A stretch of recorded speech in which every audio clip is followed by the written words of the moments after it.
asked 100 recent college graduates, what is the last thing you'd want your parents to find in your dorm room? Tiara. Use condom. Whoa. Top spot again, Tiara! How long do you have to date before it's okay to fart in front of your partner?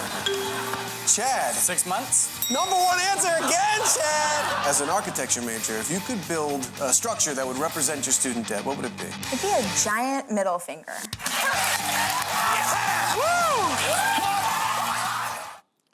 What an awesome show.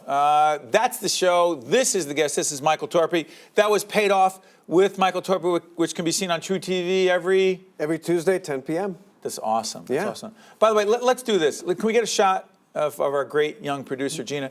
Gina, the reason we have you here for just a moment or so is to clarify that you are one of the millions and millions, as opposed to Carl Sagan, you don't even know who that is, billions and billions, millions and millions of young Americans who have big college debt, correct? Absolutely, yes, How I bad? do. Bad. I'm over $100,000 in student debt, just for 4 years. And we pay you what, $250,000 a year? Yes. It's a joke for public television. That would be great. Okay, so without belaboring this, because Michael's going to respond to it, how challenging is it? You work full-time with us, you're terrific, but you don't make millions at public television, so? It's nearly impossible. I mean, I went to school for 4 years. I went to a private school, and you think like, oh yeah, I can't wait to go to college. You get the whole college experience, and then you get out, and they're like, oh, here you go. Here's all the money that you owe.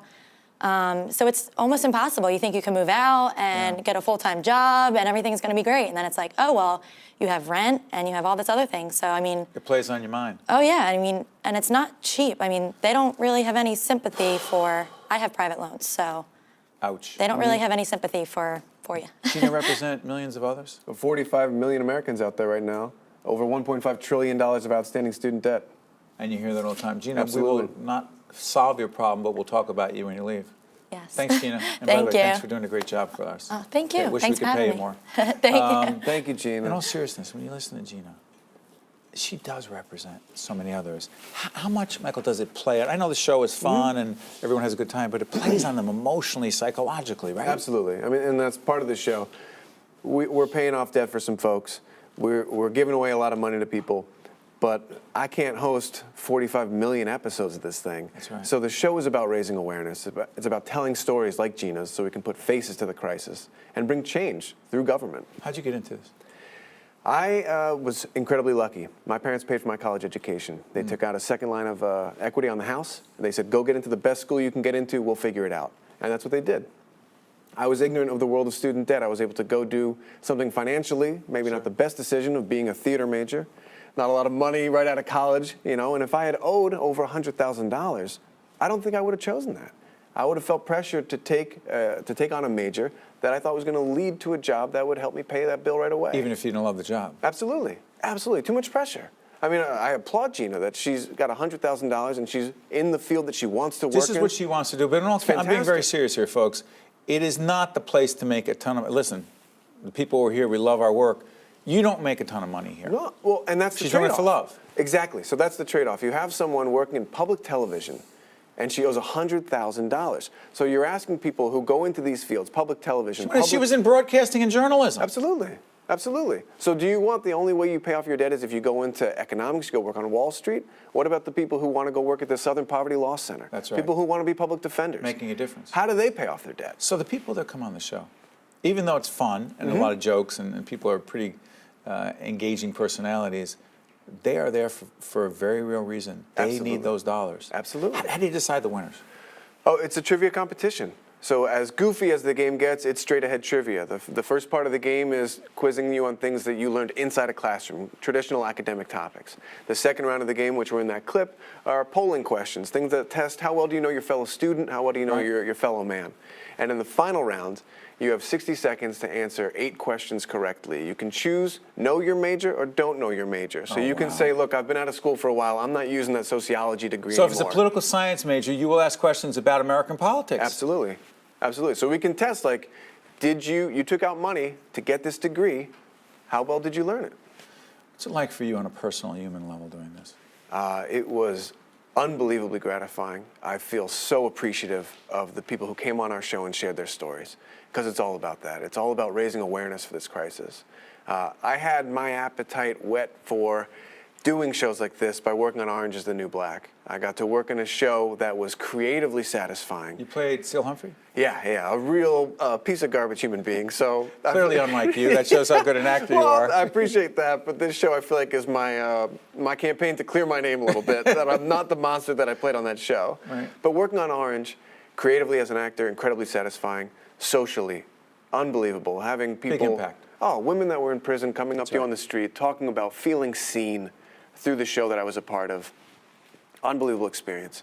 And I wanted to do more work like that. And this show, hopefully, is entertaining and raises awareness and helps people out. By the way, again, True TV time? At 10 p.m. Tuesdays.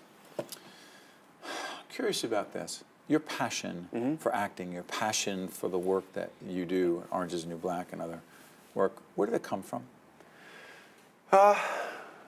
As a kid? Yeah, as a traditional... I don't think to answer the question. No, of course. You grew up in Jersey, by the way. I grew up in Jersey, Glen Rock, New Jersey, not far from here. Beautiful small town. Bergen County. Absolutely. I still have a 201 area code on my cell phone. Keep that Jersey route. Absolutely. It's a classic small town. You know, two train lines running through, Right. 4th of July parade. Great little town. I was the third in my family. I think the youngest. Traditionally, you try to entertain your older siblings because you can't keep up with them in any other way right away. You know, like Right. you're not big enough, you're not smart enough, you got to make them laugh. So I think that was part of why I got into this field. I love the human connection. I love meeting people and understanding them, and I feel like I benefit so much from hearing more stories, meeting people who are different from me. And this show was another way to do that.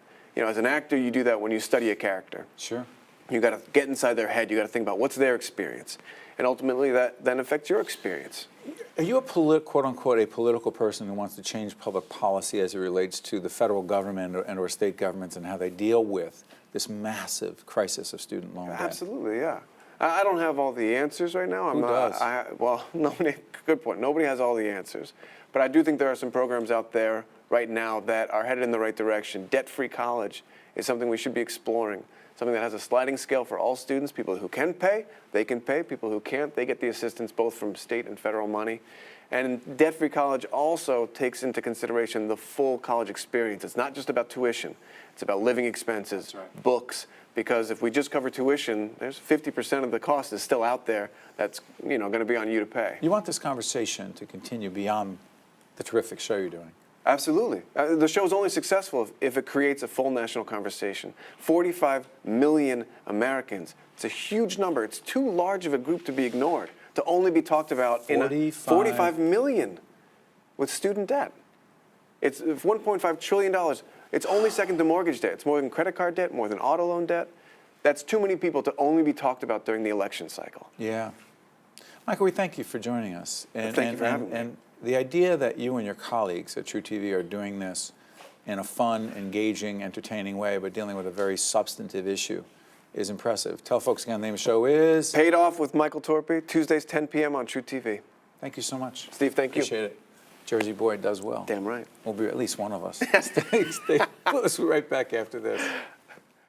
One-on-One with Steve Adubato has been a production of the Caucus Educational Corporation, celebrating over 25 years of broadcast excellence. Funding for this edition of One-on-One with Steve Adubato has been provided by NJIT, PSE&G, the law firm of Gibbons, P.C., the New Jersey Office of the Insurance Fraud Prosecutor, Kessler Foundation, Adler Aphasia Center, and by MD Advantage Insurance Company of New Jersey. Promotional support provided by The Record, North Jersey's trusted source, and NorthJersey.com. And by Observer New Jersey Politics. Transportation provided by Airbrook Limousine, serving the metropolitan New York, New Jersey area. One-on-One with Steve Adubato has been produced in partnership with TriStar Studios.